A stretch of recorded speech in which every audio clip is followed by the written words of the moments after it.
Chapter 1. Hey, can you hear me? You are listening at FameTV.info. The only thought in his head was to run. Even though he thought his lungs would burst and he was bleeding from cuts all over his body. Even though in the distance behind him his kingdom was crumbling and the screams of the dying echoed in his head. The sole survivor of a horrible massacre, he had to run and live to fight another day. He was determined not to let their deaths be forgotten. But for all his desperation he was still an injured 12-year-old boy. He couldn't go on like this forever no matter how much he wanted to put distance between himself and the carnage. People would surely be looking for him. He wasn't sure how far he ran, but eventually his fatigue and blood loss caught up with him. This was it. He was certain this was where he would die. The last thing he thought before losing consciousness was that he wouldn't be able to avenge them after all. I say, that Veronica May is something else, one of the village women gossiped. Acting like the master of the house at age 14 and trying to keep an entire farm running on her own. Who does she think she is? She ought to accept the cobbler best marriage proposal in order to be taken care of, another replied. She s far too stubborn. Veronica heard them and chose to ignore it. There was no point picking a fight. She absolutely refused to marry the cobbler, a man in his late 30s who was widowed with 3 young children to take care of. She may not know much about farming, but she was no slouch. As an adult in a teenage girl s body, she was more than capable of handling things herself. Her name wasn't actually Veronica May. It was Daisy Miller. She had been an ordinary 20-year-old office worker with dreams of moving to a big house in the country where she could have a magnificent garden when she got into an accident. Next thing she knew, she was here and lying on a bed being told her parents had died of the same illness that had nearly taken her life. She had been incredibly confused at first. It took a while to accept the fact that this wasn't a dream, but she got there eventually. It would be impossible not to with all the evidence in front of her. Daisy had been a tall, boyish woman with dirty blonde hair, freckles across her nose, and boring brown eyes. Veronica was a short, curvy brunette bombshell with eyes the color of emeralds and a heart-shaped face with a flawless complexion.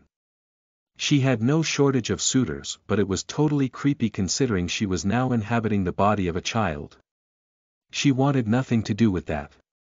As far as she could tell, she ended up possessing the body of someone who died in the far-distant past. There was no way she would find love with all these backward, old-fashioned men as a modern girl. That was incredibly low on her list of priorities because her dream had, in a very strange way, come true. She couldn't care too much about missing out on modern amenities once she got used to it because she had a farm. A whole farm almost entirely to herself to take care of. There were a few farmhands who used to be employed by Veronica s parents that she kept on for help, but she handled many of the chores and all of the logistics herself. Since she used to be an accountant, this was right up her alley. Daisy didn't care what any of the gossipy women around here thought. She wouldn't let anyone mess with the happiness she had found for herself here. Her life back in modern times hadn't been all that great, but she preferred not to think about that now. She was happy living a simple life at one with the soil. Why didn't they understand that? The farmhands were kind, helpful people as well. They reminded her somewhat of her old co-workers, who had been her only point of social contact. That was the problem with being a workaholic. She had been trying so hard to get a promotion and the accompanying raise so she could afford her dreams sooner and ended up working a lot of overtime. All of that overworking had led to being careless and not seeing a semi-truck crashing into her lane as she yawned. In the blink of an eye, life as she knew it was over. But in a way, all of that hard work had gotten her what she wanted. It landed her here. Daisy was relieved when the gossipers were out of earshot. Happiness bloomed inside her the closer she got to her farm. She had only gone into town to buy a few necessities and now she could head back to do the laundry. Sometimes she really missed things like washing machines. And Don/T get her started on toilets. Outhouses were so much worse than potties had ever been. Those were small trifles though considering how at peace she was living life on her own terms. Nothing and no one could get her to do anything she didn't/T want to anymore. Dying and being reborn in the past had set her free. With a wave to some of the farmhands, Daisy went off to fill buckets in the stream and bring them back to do the laundry. They didn't/T have a well on their property so they had to rely on the stream for everything. It was a bit of a walk but she had gotten used to it. It helped that Veronica/'s body was clearly used to these chores. The buckets hardly weighed anything at all with her muscles. She was on her 5th trip when she heard a small, pained moan coming from somewhere nearby. Was it a wounded animal? Or had a child from the village wandered out this far and gotten lost? Searching for the sound of the noise took a few minutes but eventually she discovered the body of a boy who seemed to be about 10. He was covered in injuries but that wasn't/T the most noticeable thing about him. His hair was red but not in the traditional sense. It was the color of a ripe tomato. Daisy had never seen such a color without the use of hair dye. But they wouldn't/T have hair dye this far back in time, would they? "Hey, can you hear me?" she asked the boy urgently. "Say something if you can." He didn't/T respond. She was afraid to move him but also knew she couldn't/T leave him out here on his own. Night would be falling in a few hours and if he stayed the wild animals would get him for sure. With a sigh, she realized she was going to have to lug him back to the house herself then return for the buckets to carry on with the laundry.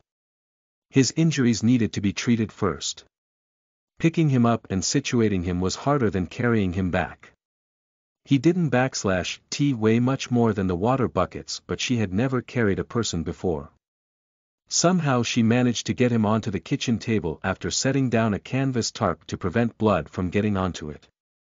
Daisy was first aid certified so she knew what she needed to do for him but wasn't/T sure if she would be able to pull it off using the materials here.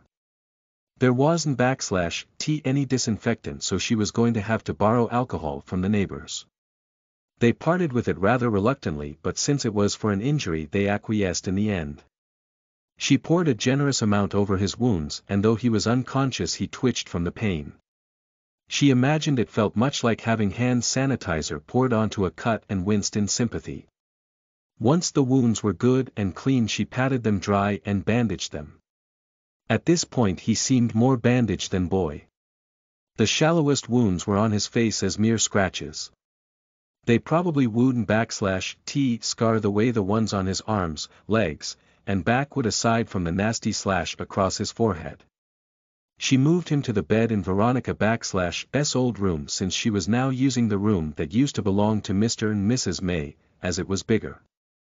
Gingerly tucking the quilt around him, she wondered when the last time he ate or drank anything was.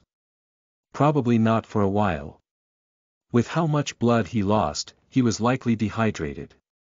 She fetched a ladle and some water from the large tub she had out in the yard and began gently administering it to him. Some spilled but Daisy was satisfied that most of it seemed to go down his throat. Good. Whoever this kid was, he needed it.